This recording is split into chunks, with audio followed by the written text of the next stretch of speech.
The members of the North Central Indiana area of Narcotics Anonymous welcome you to the second annual We Grow with Love convention. We would like to thank you for joining with us in this celebration of recovery. We are deeply grateful to Narcotics Anonymous and find great joy in being able to express our gratitude here with you, our family. In Narcotics Anonymous, we are certain that when we come together to share our lives and our love with each other, a miracle happens. Our recovery takes hard work, courage, and commitment. Those are things that carry us through as we seek the spiritual growth that comes from working the 12 steps. Never alone, we do this together and for each other, knowing that we need each other because more than anything else, we grow with love. The preface to the basic text begins, "The full fruit of a labor of love lives in the harvest," and that always comes in its right season. For us, our season has come. Can we open this meeting with a moment of silence followed by the We version of Serenity Prayer?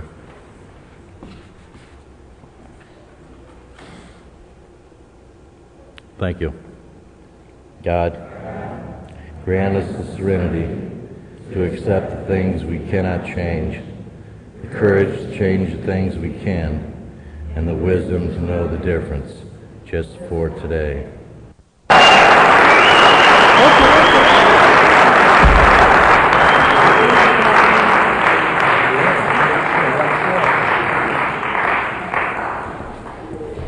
My name's Linda. I'm an addict. Hi.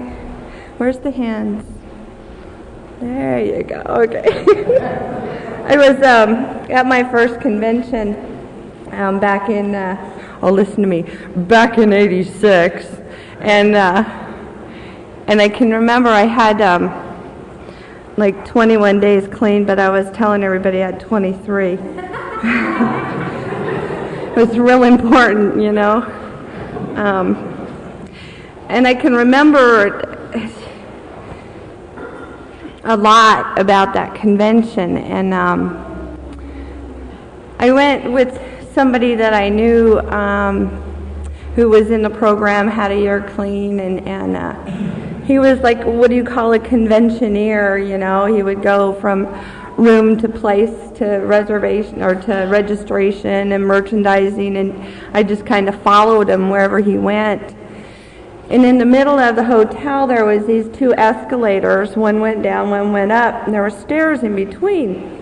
Well, there was some people that were hanging out by the stairs there, and each time I rode the escalators, first time I went down, I said, you know, hey, how you doing, you know, and they said, hey, how you doing, and came back up and it's, hey, long time no see, you know, and then the third time down I was like, hey, you know, and just pretty soon I ran out of haze.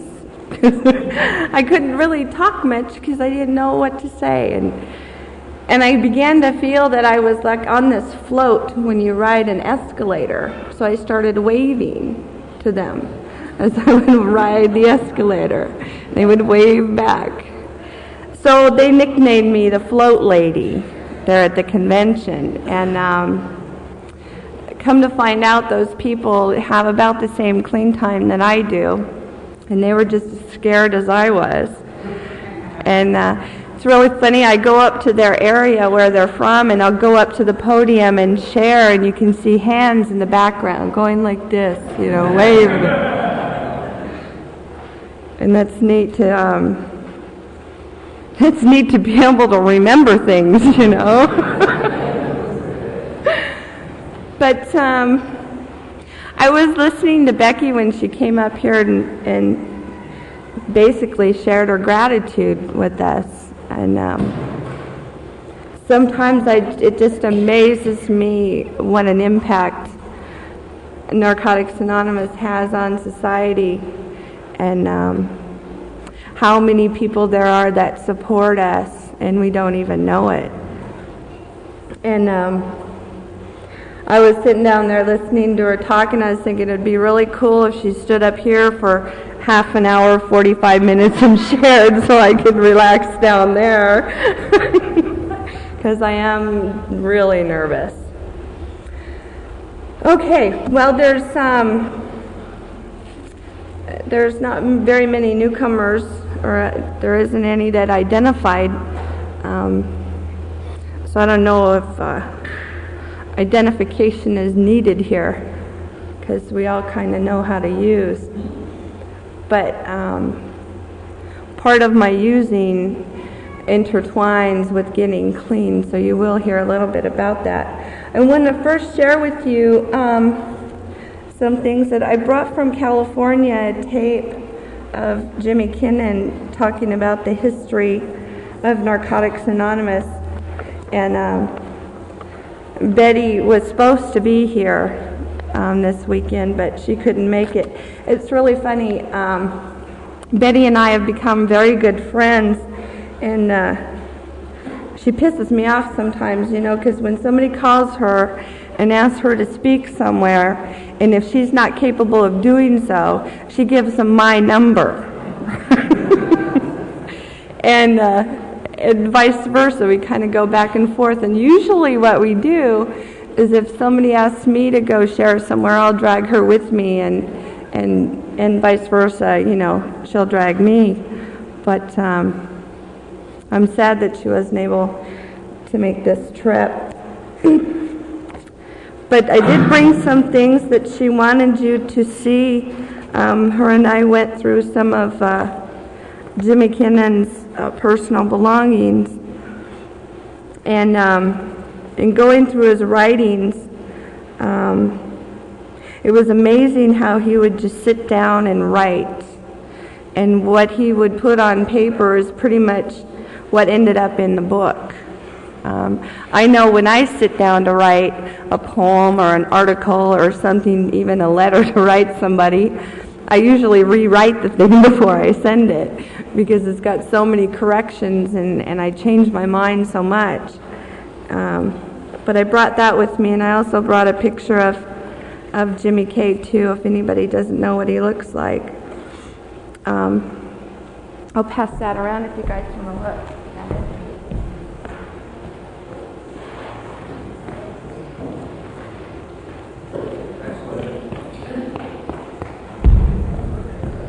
And I also, when I first met Betty,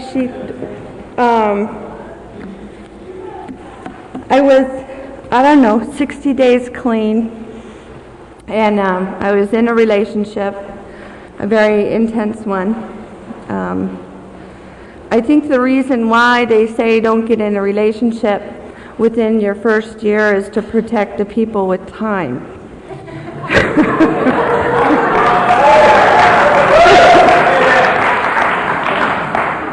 Because I think my boyfriend at that time got like 3 sponsors, went to a lot of meetings, and anyways, he introduced me to Betty Kay as the founder's wife, and I began talking with her a little bit, telling her my wealth and knowledge of the program at 60 Days Clean, and she smiled and hugged me, and I asked her if she'd be my sponsor, and she said no. She said, I will be your friend though. Here's my phone number, you can call me. And so I went home that night, and that's one of the first writings, that's one of my first resentments that I had in the program. So I sat down and I wrote about what a little witch she was for saying no, and who the heck does she think she is with all this time telling me she won't sponsor me. And then I heard if you like what somebody has, to just keep calling them anyways, to get to know them. So that's what I would do, is I'd get in a fight with my boyfriend, every couple hours, and so I'd be on the phone and I'd call up Betty and I'd say, Betty, what step do I work? What do I pray? How do I pray? What do I do? And she'd say, I don't know. Well, I don't know what you're supposed to do. And then she would go on to tell me about the garbage disposal repairman that was over at her house that day, and how when he bent over you could see the crack in his butt. And she'd be rolling on the ground laughing, and she'd get me going, so I'm laughing, and I would hang up the phone and think, what the heck does this have to do with recovery? And I've come to find out, it has everything to do with recovery. I didn't need to know what page to turn to. I didn't need to know what step to work. All I needed was somebody to be there to listen to me. And fortunately, she stays up 3, 4 in the morning, so I got to know her real well. I was also told that if I got a phone number and I called them and I asked them for help over the phone, and if they told me to call them later, to throw away that number. I threw away a lot of numbers because when I was getting clean, a lot of people talked in the fellowship about wanting to help and wanting to be there. And I didn't necessarily find that true. So what I had to do was make even a stronger commitment. It's almost like God kind of knew what kind of person I was. If you tell me no, I'm going to go do it anyways. So he made it real hard for me to find people I could identify with and spend time with. So I worked much harder to get it. I can remember standing in a group of girls. You know, they'd tell me, well, I'm at a meeting. After the meeting, just go up to a group of girls and stand there and, you know, introduce yourself. And, you know, see, I was used to hanging out with guys. You know, I didn't know how to interact with women except to score dope. You know, that was about it. And so I can remember standing there feeling totally, just scared to death. I mean, I don't even know these people. I have no clue on how they might be able to help me. All I know is that I don't want to get loaded. And they talked around me as if I wasn't even there. Now, I did take showers, and I was, you know, clean, so I know it wasn't me physically. And that hurt. It hurt a lot. And I can remember when I had about 6, 7 months clean, I can remember 2 girls coming up to a group of me and my girlfriends, my friends, you know, in my program now. And they stood there and started telling us how they've worked all 3 steps and what a well program that they're working. And they had almost 30 days. And a couple of my friends judged them and turned their back on them. And I found myself standing there looking at them like those girls would look at me. Like, don't you know who you're talking to? Okay. You know, I'm going to coffee after this meeting. Okay, I don't have time for this. And I can remember feeling that. And so I just turned at one of them and I told her, the only thing that came out is that I love you. And I hugged her. And then she went on talking, and her girlfriend went on talking, but I guess I just remember what affected me when I got clean, and I don't want to see it happening to others when they come in. Because there's so many people that are telling the newcomer what to do, how to talk, where to go, and they're not listening to them enough. They're not just being there for them enough. I don't know if you experience that much here in your fellowship, but in California it's pretty big. I've shared with some addicts here in the fellowship of the directory of just Southern California, and you could go to a meeting for a long time without hitting the same meeting or running into the same people. So it's not as close and it's not as caring as a fellowship here that's much smaller. And I can't tell you which is better. You know, I don't think either one of them is better. I just know that there is a difference. Well, I was going to share this with you real quick. Betty showed me some of who wrote what and when. And Jimmy Kinnan wrote Who's an Addict in 1960. And What is the Narcotics Anonymous program was written by Jimmy Kinnan and Sylvia Wexler in 1960. And Jimmy Kinnan and Sylvia Wexler wrote Why We Are Here in 1960.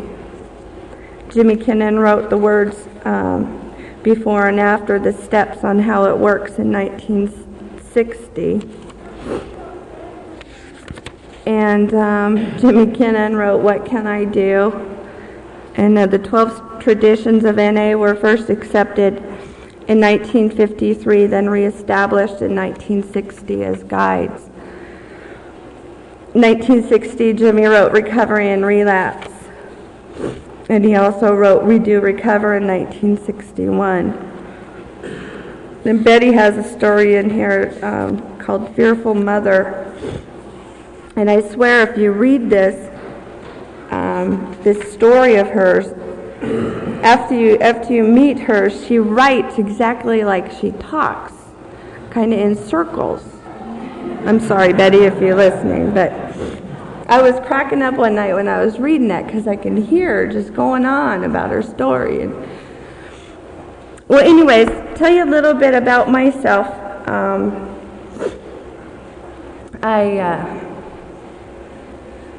I grew up in California, and I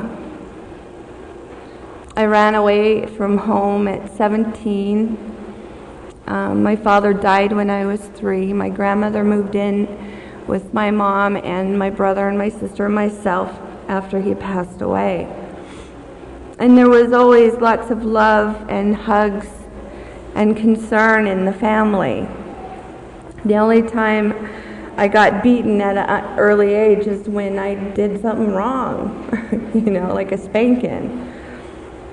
I found ways to get out of that. My mom was very heavy set at the time, and I found if you hide underneath the bed up in the wood things up there, she can't reach you. She'd get so mad. But as per se, my parents were always there. They always provided a good home and food on the table, and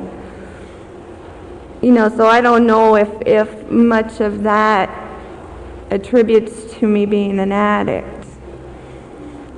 I started using in 6th and 7th, no, probably 8th grade, and smoking pot, and then as I got older, we used to sell dope in the stalls of the bathroom of high school, and then of course when I turned 16, it was no longer about school anymore. I started cutting school all the time. I found that you can afford drugs by using your body. So I identify with prostitutes that were in the program. How I used to get money that way, some girl told me once that I was a prostitute because what I would do is I would take care of a male, and then I'd ask him for some money to go to the store, and he would say my wallet's on the dresser, so I would pick up the wallet and I'd take all the money. So I don't know. I mean, there was never no set price, you know what I mean? What is that, denial? I thought that was pretty good. And as I continued on in my addiction, I became a big-time drug dealer. You guys are supposed to laugh. I don't know if any of us were really big-time. Big-time to me was getting, a gram of Coke for me, that was big time. But there towards the last couple years of my using, so I got clean when I was 26. So the last couple years I became to where I could no longer work. I've been an escrow officer now. I've been in escrow, which is real estate, since 1981. And I was unable to work for the last couple years. I held temporary jobs here and there, and my main job was staying loaded. By then, it came to where it was no longer fun. See, when I started getting loaded, nobody told me what it would be like 10 years later, 7 years later, you know. I mean, we saw those videos of reefer madness and stuff like that, you know, and it's like, yeah, right. It never happened to me. I'm not that stupid. But, you know, there was nobody like us to say, you know, this is what's going to happen, sitting there in my backyard waiting to tell me. And I can remember I used to take this guy to an AA meeting, and I used to sit in there once in a while, and you know, I can honestly say I did not hear a word that was said in those meetings. All I could remember was about the beer in the ice chest in the back of the truck and the joint in the ashtray, and I wonder when this damn thing's getting over with is where I was at. You know, that's exactly what I was thinking. And I picked up on it real quick where I started signing his court card for him, so we stopped going.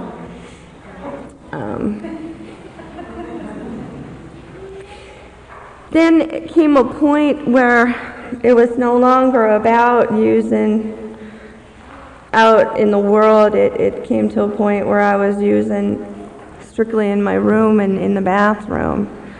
And I used to shoot dope, so I would throw up every time I'd get loaded, or before I would go to get loaded, because I was so disgusted in the way that I was using that I could not even face myself anymore. I can remember looking in the mirror and just realizing just how unmanageable my life really was without even hearing it in a meeting. I knew that my life was crazy.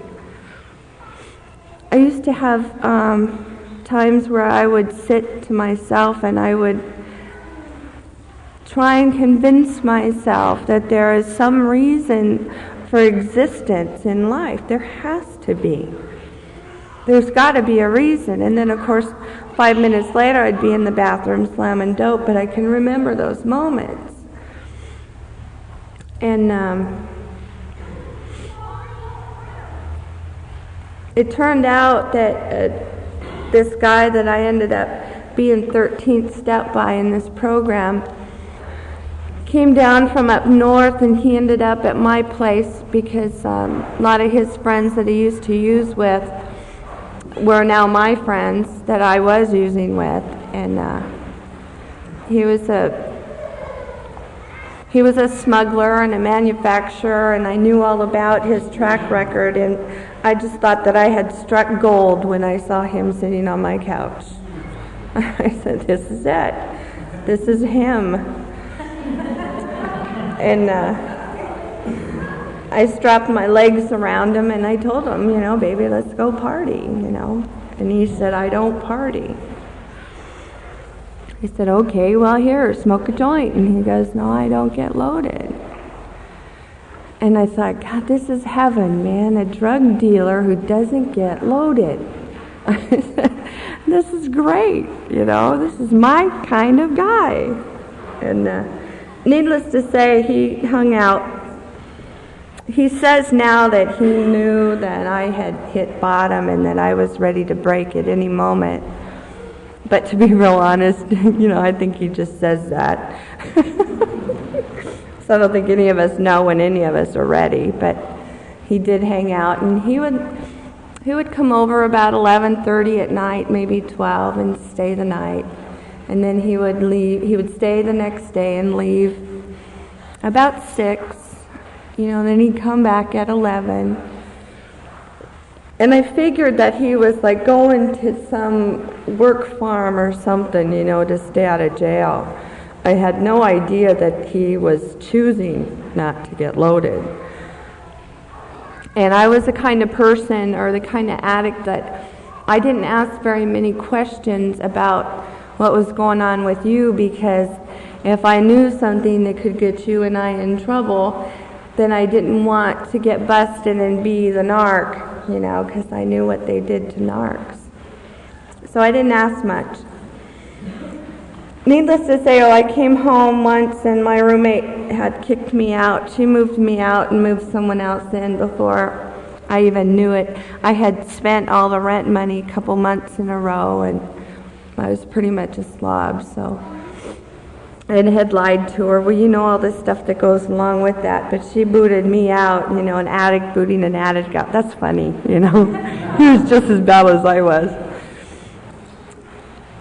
And I turned to Dickie, and I turned to him, and I just leaned on his shoulder, and I told him, I can't take this anymore. And I cried so hard. And he said, well, get your stuff and come with me to L.A. So I packed my bag, and he asked me not to bring any narcotics because the people he hung with didn't get loaded. I figured that was cool. I'd just keep them in my truck. I wouldn't carry them on me.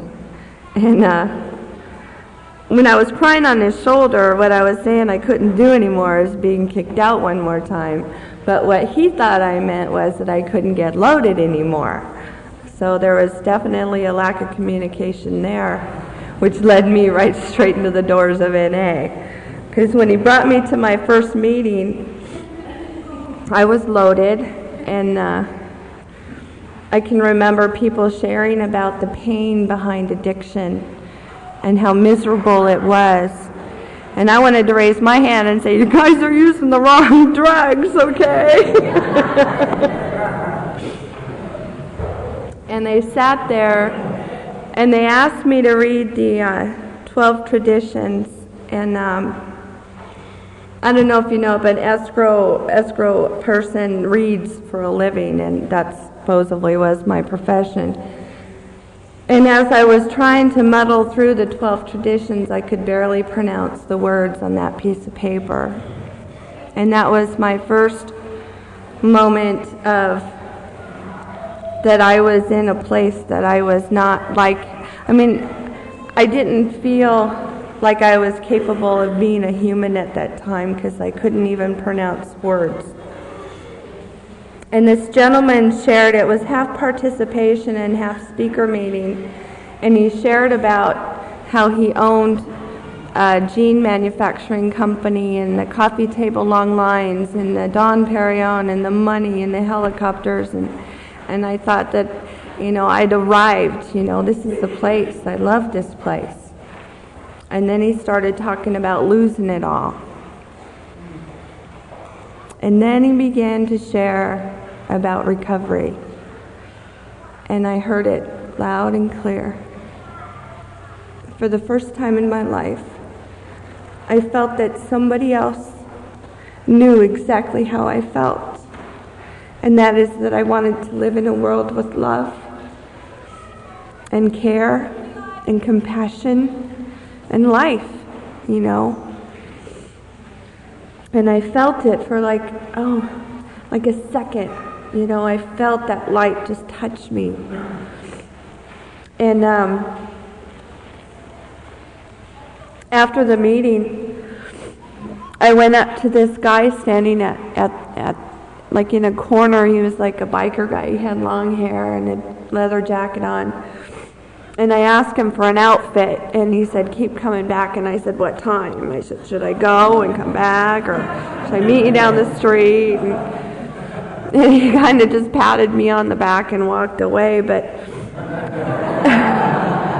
I guess maybe what I'm trying to express to you is that I didn't hear anything at all. So if you're worried about newcomers hearing your message, don't worry.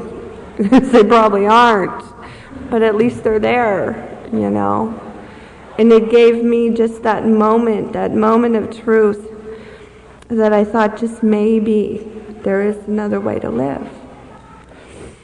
So I continued to go to meetings, and I'm really grateful for the people that were put in my life, because some really sick people were put in my life.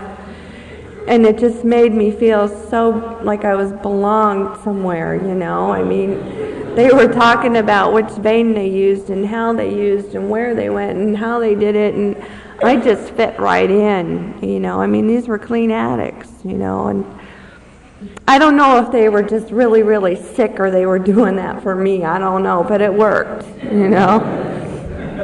I kept coming back with a chance of getting loaded. That's weird, isn't it?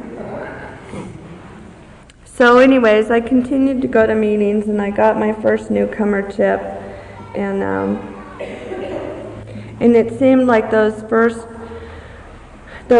couple days of staying clean. I'll tell you the reason why I got clean was Dickie was, of course, you know, known to be a smuggler and a manufacturer, and I figured if I could prove to him that I wasn't an addict, that I could turn him back into getting loaded, and we can have this little white picket fence with a drug house, you know what I mean? And so I tried to stay clean the first couple days, and it was within that period of time that I realized that I did have a problem, because I had a real problem with not getting loaded. I can remember the day that I decided to quit. I was driving along the freeway. I have this little truck, this little mini truck. Before it said, you know, drink and drive and pull me over. I got pot and stuff all over the back of it. But now it's got like NA stuff all over, so it went from one to the other. But I remember driving that truck, and I was smoking a joint, and I can remember having this desire to get clean. The only reason why I had the desire is because I wanted that moment back. You know, that moment I felt in that meeting. I wanted to experience more of that. So I made this decision to stop getting loaded, and I began to cry. I began to, like, you know, girls, when you go, you know, when you cry, you know, like hysterically, you know, I was doing that driving, and so I made this decision, and I threw this joint out the passenger window, and the thing comes flying back in. And I couldn't believe it. I'm pulling over, and I got my hands by my eyes because I don't want to see where I dig it out and throw it in the bushes, because, you know, I know I'll go back and get it, you know. And I went home, and I told my mom, you know, that I was a drug addict, and I'd been fixing coke, and I'd been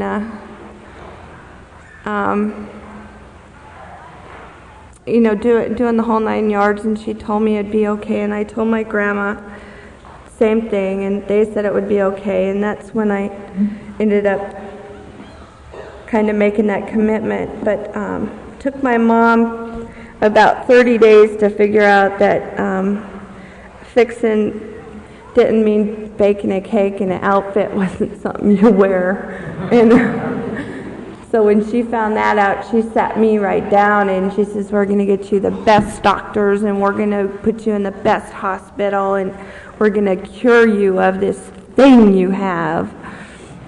And by then, I'd gone to about 30 meetings, and I had learned within a 30-day period that if there was any chance for me to survive in this world, it would have to be in Narcotics Anonymous. And if there was any chance for me to stay clean, then I would have to do it for myself. And I'd have to do it by myself. It wouldn't be anything anybody could do for me. And this is what a 30-day clean person is thinking. So when you're at your meetings and you're having your coffee and you're talking your BS with your friends, you know, remember what it felt like, and you see them, you know. Anyways, I got clean, and they said, work the steps. And I thought, I don't like work. Can I just read the steps? Can I just listen to them? But the way I was feeling, getting clean wasn't enough, and I immediately jumped into the first step. And I began to read it in the NA Basic text. And at that time, the book It Works, How and Why was still in review form. So I got a hold of one of those and was reading the first step there. And I can remember reading that book and crying because I had identified so much with that pain I so much laughed about earlier. So I continued to write, and I continued to ask people, and I continued to read over and over, and I just wasn't getting the first step. I just wasn't getting it. So they had this question and answer panel out, I don't know, somewhere away in Egypt or something, because it was far away. And what it was a panel of more than 200 years clean of people from the LA area and San Diego and everything all come down there to support the phone lines of this area. Being a question and answer panel, I walk in and they're asking questions about how do you start a Narcotics Anonymous area, how do you handle the funds in this way, and you could hear this arguing and yelling going on, and I was thinking, is this NA? You know, yes it is. But I asked Dickie sitting next to me, I said, can I ask any question? I mean, it's a question and answer panel, right? I says, yeah, you can. So I raised my hand, and I said, I want to know what the first step means to the panel. And mind you, these are like, you know, service junkies all over the place, you know, and they're going, whoa, you know. And the leader says, well, Linda, if you don't know what that first step means, maybe you should go back out there until you find out. And fortunately, I wasn't well enough to hear that in that way. I just kind of started to pick up my purse and go, like, okay, you know. And Dickie grabbed me and goes, no, sit down. And then this other gentleman shared that I should get with my sponsor and discuss the first step. And I started crying because, I didn't have a sponsor at that time. To me, that was no solution. And then the very end, the left hand, this gentleman, I don't even know who he is today. I know the other guys, but I don't know. I know the ones that I got a resentment against. I don't know the one that helped me, okay. And the one that helped me says, he told his version of what the first step meant to him. Just simple and plain. And at that moment, when I heard him sharing, I said to myself, I forgot to read the period behind that step. That there's 11 other ones to go. That I'm not going to become, happy and serene and hokey, just by working the first step of Narcotics Anonymous. So after that, we got in the truck to go home after, of course, the dance. And I began to pull the flashlight out, and I read the second step in this basic text, and I said, okay, did that, went to the third step. Read the third step, I said, yep, believe in God, turn it over, cool, I'm fine, and I was on my third step. And then I got into my fourth step after that, and by then I began to have a sponsor, and I don't know who sponsored who, because she was moving at the time from one area to about 30 miles to another area, and I'd lived at least 45 miles from where she was moving to and from. And she would call me and she'd say, come on up, we'll do some steps, we'll work on some stuff. I'd show up there and they'd start loading stuff in my truck to move. I'd say, when are we going to get to the steps? Oh, later. So I think I was sponsoring her moving.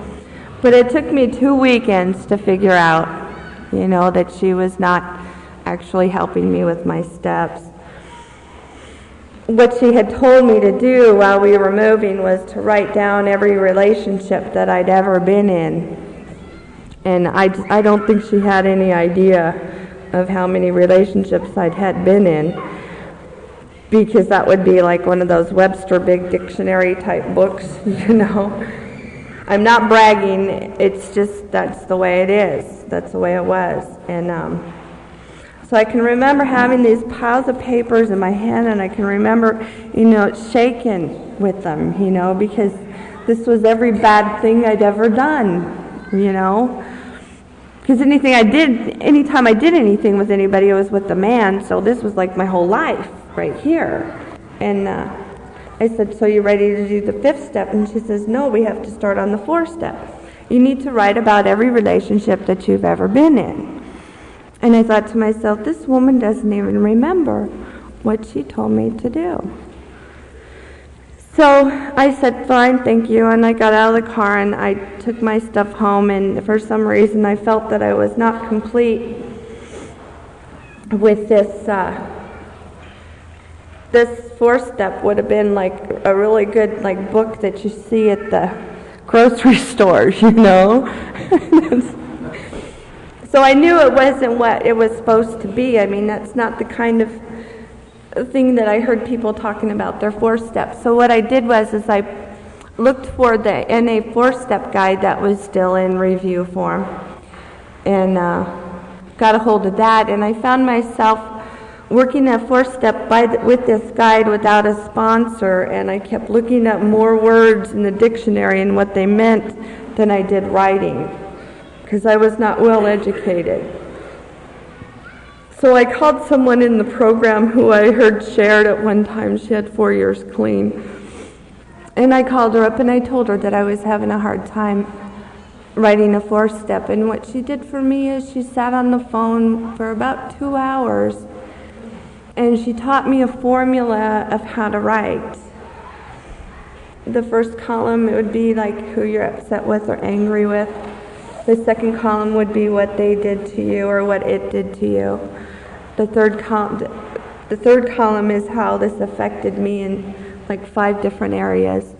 And then the 4th column was my part, what I did.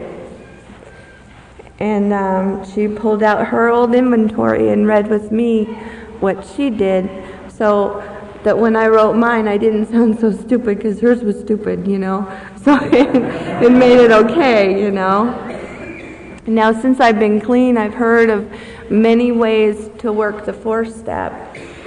And it means exactly what it says. I technically wrote too much on my 4th step, but it took that much writing for me to come up with an inventory that I had any use for in my 5th step. Because in the 5th step it says we admitted to ourselves, we admitted to God, to ourselves, and another human being the exact nature of our wrongs. It doesn't say that we revealed the wrongs itself. Okay, it says the exact nature. And normally there's only I walk around with just very few natures within me that develop and perceive many things.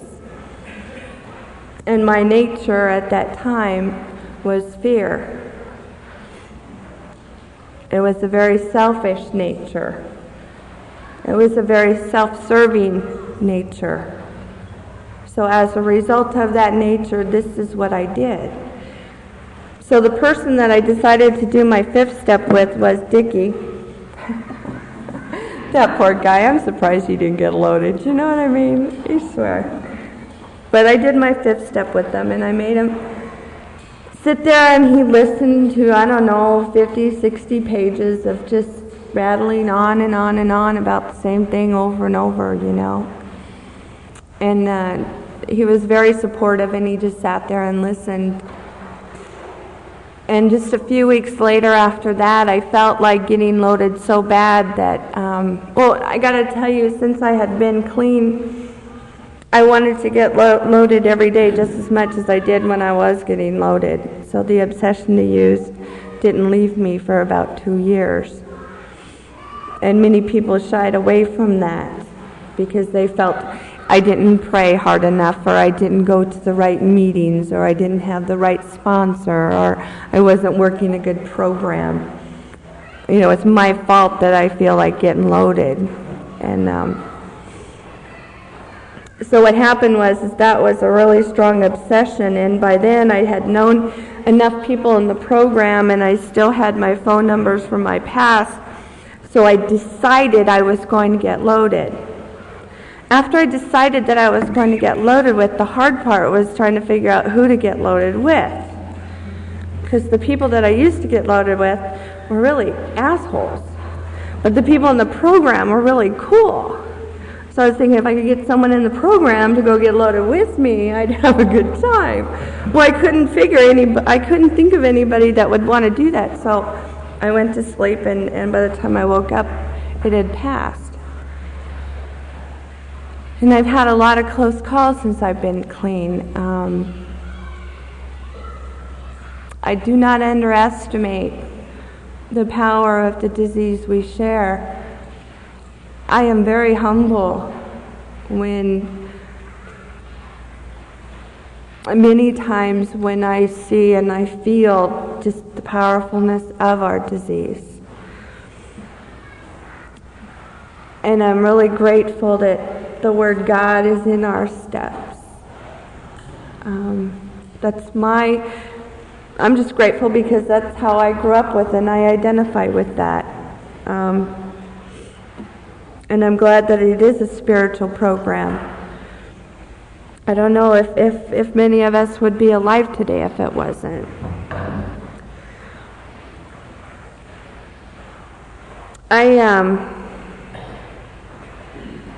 I since broke up in that relationship, and I worked through all my 12 steps.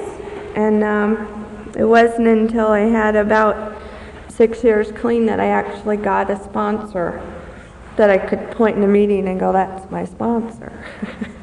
And you guys say, that's my sponsor. I don't call him, but that's my sponsor. And I ended up getting a male sponsor.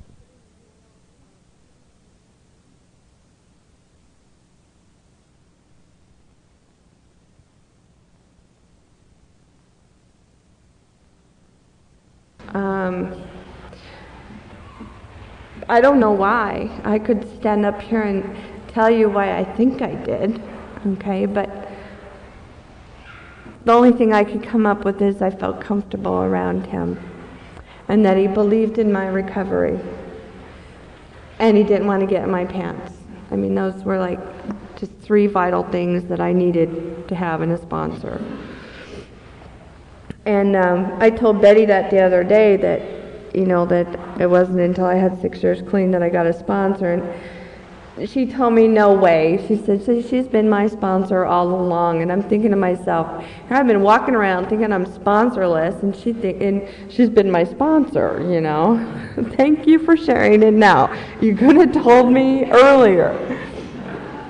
Because I beat myself up quite a lot when I didn't feel that I was worthy of anybody's love or care or concern, to be, for me to be their sponsoree. I thought there was something wrong with me. I also truly believe that you don't need to have a sponsor to learn the program and to learn how the steps work. I believe that sponsorship is just as vital as the book, as the meeting, as the steps, as the traditions,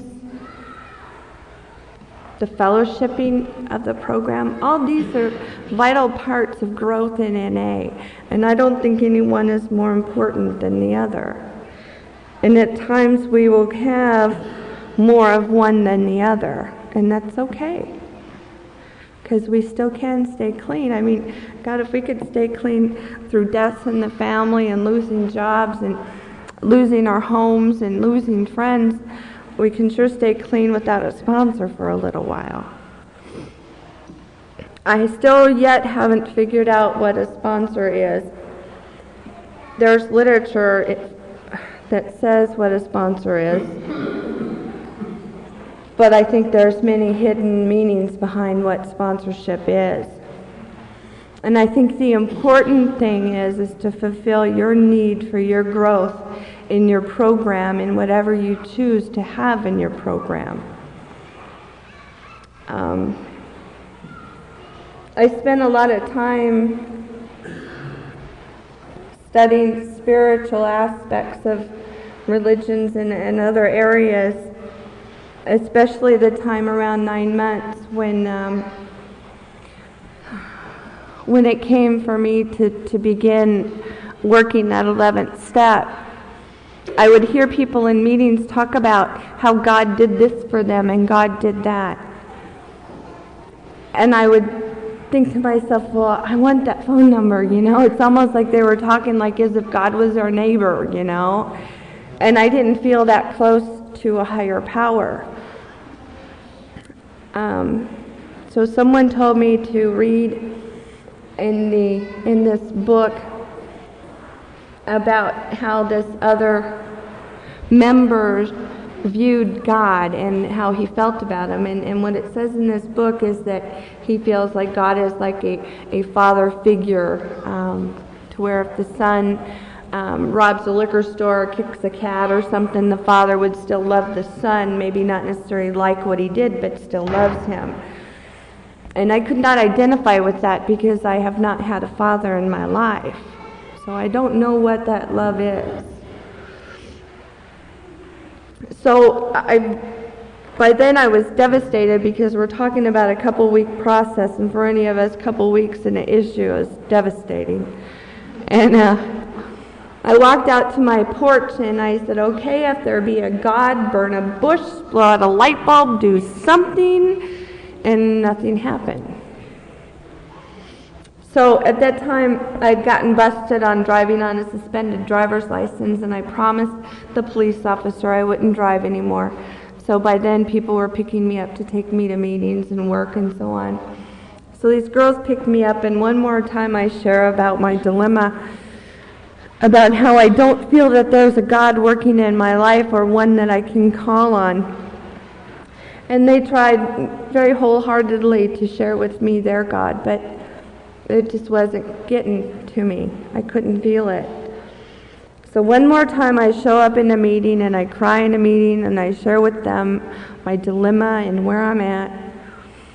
And I know while I'm sharing that there's going to be several people during the meeting afterwards that are going to tell me what to think or how to think or what I should do or what I shouldn't do. But by then I was so willing for anything that I needed that contact. So this gentleman shared, he only had a couple weeks clean, and he shared with the group and myself something that was really special. And he told me his sponsor told him that for God to come down and tell me who he is would be like for me to tell a fly who I am. And at that point, I knew the difference between understanding and comprehending. I was trying to comprehend this power greater than myself, which separated me from that power. So after searching several religions and several books, I decided to make my God loving and caring and greater than myself. And that's all it is, and so far it's worked that way. Now I play and I dabble in games of the mysterious, and I read UFO magazines, and I entertain myself with a lot of stuff people do, but I do realize that it's entertainment, because the love that I've seen here at this convention and that I have seen in my hometown it's not in any book. It's not in any magazine, and I don't see it in separate religions, I see it in the eyes of addicts. And I guess if I don't have to go any further than I'm at now, why look anywhere else? So I've kept that simple. There's many things in my recovery that I haven't kept very simple. When I go through things, I go through things in a very, very hard process. The people in my area are used to me by now. When they see me at a meeting and I'm crying, I'm sharing about an issue, they ask me, where are you going tomorrow night? And I'll tell them, and they'll say, okay, then we'll go over here. Because they'll hear about the same thing over and over for at least a week. Poor Jenny, she's tired of hearing my saga about what's going on at my house right now. But, and that's how I am. That's how I work through things. I have found what has worked for me, and I keep it and I use it. And I encourage anybody that's having a hard time in the fellowship of staying clean or learning about the program, regardless of what anybody says, if you feel it's right, then continue to do that until it stops working. Then change it. The reason why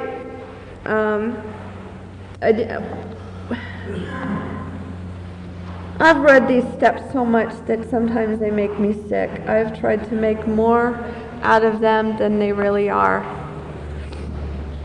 And I'll share with you guys how I believe that the process of recovery happened in my life when I got clean. When I was using, every time I picked up a drug to use, I admitted that I was powerless over my addiction. Every time I had those moments of reality, I knew just how unmanageable my life is. I mean, the bank statements, those little ones with the one piece of paper in them that's red on the inside, the one that say you're overdrawn type thing. That's a real good sign of unmanageability. It's an apparent one. I knew that I was insane as far as the aspect of repeating the same things over and over and expecting different results. Every time that I would wake up in the morning after beating myself up from all the stuff we had to do to get loaded and say, let's do it again. I knew all about that second step. And the third step is when I walked into my very first meeting of Narcotics Anonymous. I turned my will and my life over to a care of God. And GOD stood for Group of Dopers at that time for me. And as I sat there in the meeting, I would listen to you all share about how you felt, how you used what you did, and I'd sit there and go, I do that. No, I never did that. Oh yeah, I did that. And I sat there and I took an inventory of myself sitting in that first meeting. After that first meeting, I went outside and I began to do a fifth step. I began to share about the nature of my wrongs in a more confused fifth step that you're probably familiar with. Then the sixth step, I went home and I realized that I was afraid. That my character defect was afraid, and being afraid, and my shortcoming as a result of that fear was getting loaded. So at that point, I asked God to remove the shortcoming of getting loaded. I asked Him to keep me clean. My very first day. And then I realized who I'd been harming. I knew that I had harmed my mom and my grandma, and I knew I had harmed myself. So I made a mental list, and then I went out to make amends to probably the most important person, and that was myself. And by doing that, I decided to stay clean another day.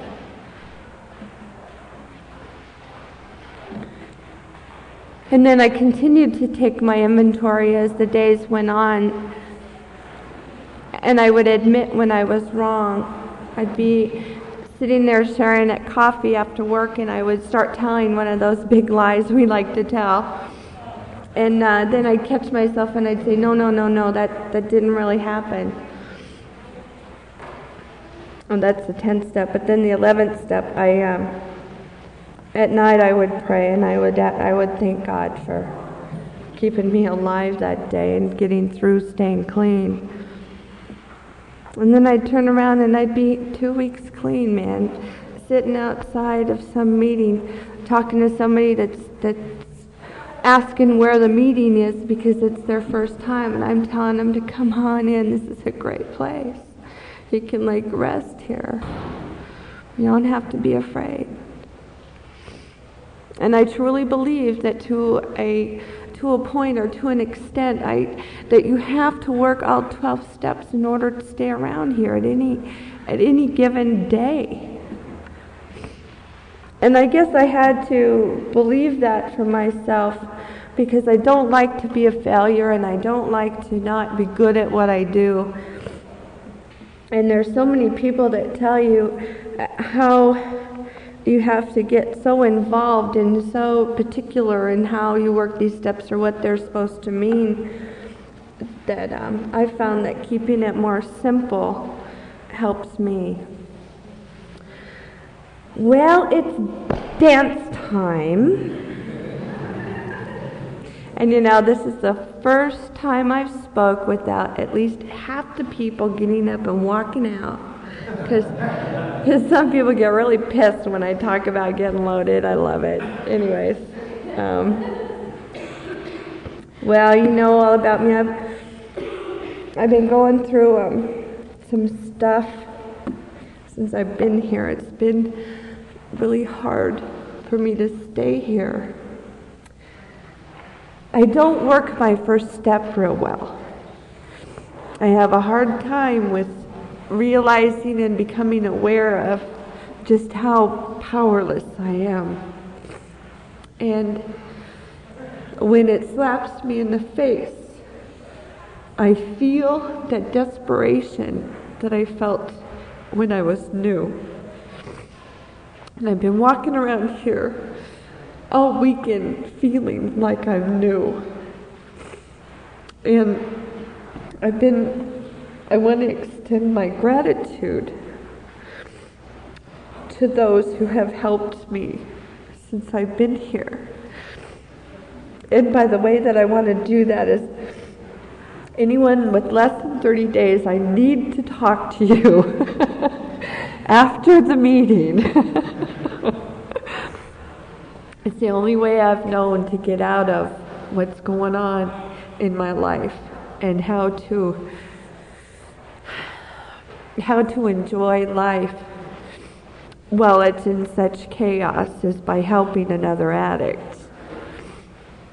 And Jimmy says it best when he said that it's amazing just how much this fellowship grows and how good it gets when all you're trying to do is help yourself. Thanks for letting me share.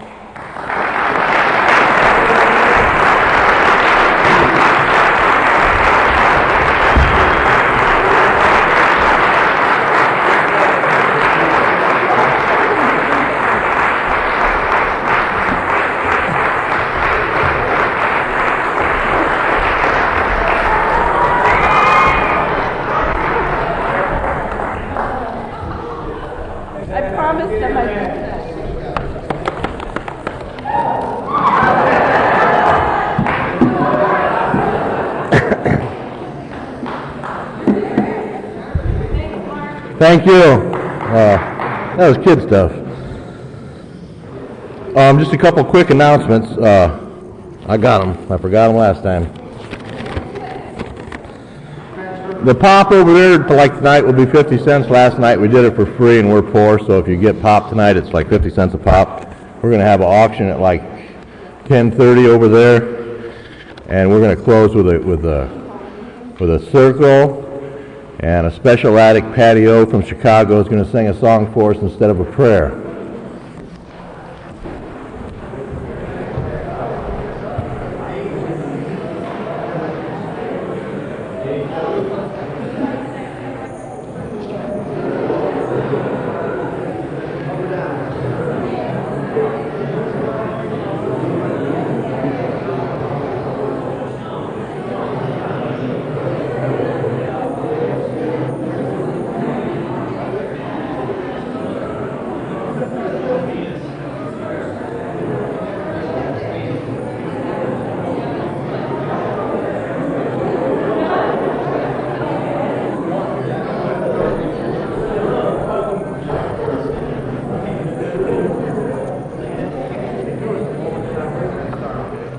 we doing the prayer afterward? Okay.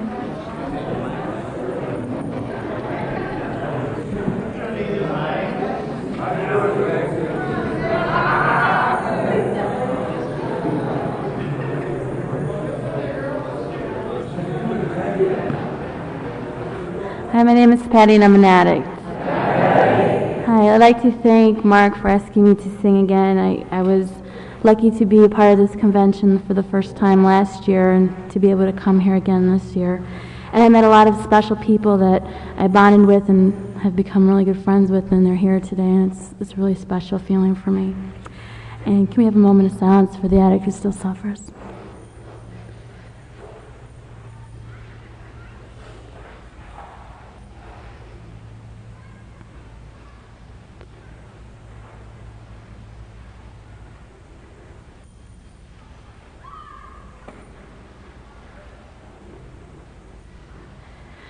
Sometimes in our lives we all have pain, we all have sorrow, but if we all rise, we know that there's always tomorrow. Lean on me when you're not strong, and I'll be your friend. I'll help you carry on, for it won't be long till I'm gonna need somebody to lean on. Please swallow your pride if I have things that you need to borrow for. No one can fill those of your needs that you won't let show. You just call on me, brother, when you need a hand. We all need somebody to lean on. I just might have a problem that you'll understand. We all need somebody to lean on. Lean on me when you're not strong, and I'll be your friend. I'll help you carry on, for it won't be long till I'm gonna need somebody to lean on. Thank you.